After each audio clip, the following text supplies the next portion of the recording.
Brankas Ahmad Saroni dijarah, warga berebut pecahan dolar Singapura.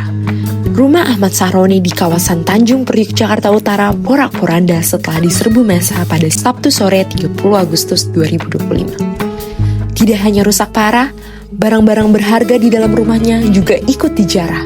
Salah satunya sebuah brankas berisi uang tunai dalam bentuk rupiah dan dolar. Video yang beredar di media sosial memperlihatkan kondisi rumah Saroni yang hancur di hampir seluruh ruangan. Sebuah mobil Lexus hitam yang terparkir di garasi pun tidak luput dari amukan massa. Di dalam rekaman lain terlihat brankas yang berisi uang Saroni diangkut warga hingga uang berhamburan di jalan. Sejumlah warga tampak berebut uang rupiah dan dolar yang tersebar di lokasi. Ada juga yang menyebut situasi itu bak saweran massal dari harga politisi sekaligus anggota DPR RI. Salah satu warga menunjukkan beberapa lembar uang 1.000 dolar Singapura yang didapati dari brankas tersebut. Jika mengacu kurs terkini, 1.000 dolar Singapura bernilai sekitar 12.784.50.000 rupiah atau lebih dari 12 juta per lembar. Insiden penjarahan rumah Saroni berlangsung setelah pernyataan kontroversialnya yang menyebut rakyat tolol ketika ramai didesak agar DPR dibubarkan. Rakyat menuntut DPR dibubarkan setelah heboh gaji mereka akan dinaikkan. Lalu terungkap bahwa masing-masing anggota DPR menerima banyak tunjangan dengan nilai fantastis. Hal ini berhasil menyulut amarah rakyat, sementara sejumlah anggota dewan menanggapi protes dengan arogan.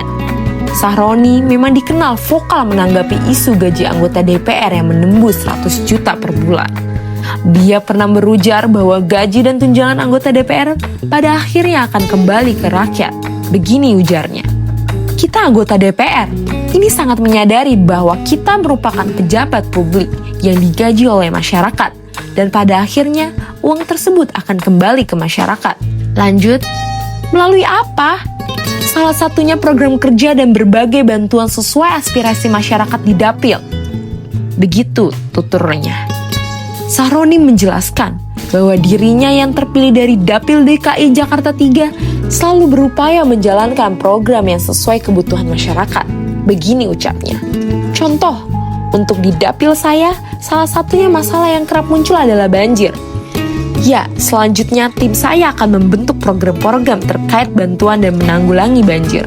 Namun, juga menegaskan bahwa dia semua anggota DPR mempublikasi kerja mereka di media sosial.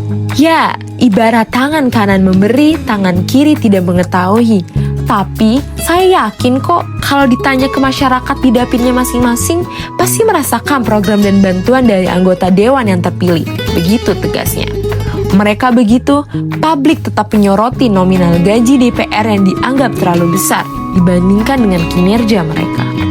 Sejumlah pihak menilai gaji pokok yang kecil justru membengkak karena tambahan tunjangan rases, fasilitas rumah, hingga dana operasional. Kritik ini semakin kencang setelah insiden rumah Saroni dijarah karena masyarakat menyaksikan langsung betapa besarnya uang tunai yang ia simpan di rumahnya. Situasi di Tanjung Priok itu pun memunculkan anggapan bahwa ucapan Saroni tentang gaji kembali ke rakyat kini terwujud secara harfiah, yakni lewat uang dari brankas yang tersebar di jalanan. Di sisi lain, beredar kabar bahwa Saroni saat ini sedang berada di Singapura. Anak buah Surya Paloh itu disebut-sebut memilih mengungsi ke luar negeri setelah gelombang protes masyarakat semakin meluas usai pernyataan kontroversialnya. Hingga kini, dia juga belum rilis pernyataan resmi mengenai rumahnya yang dijarah massa.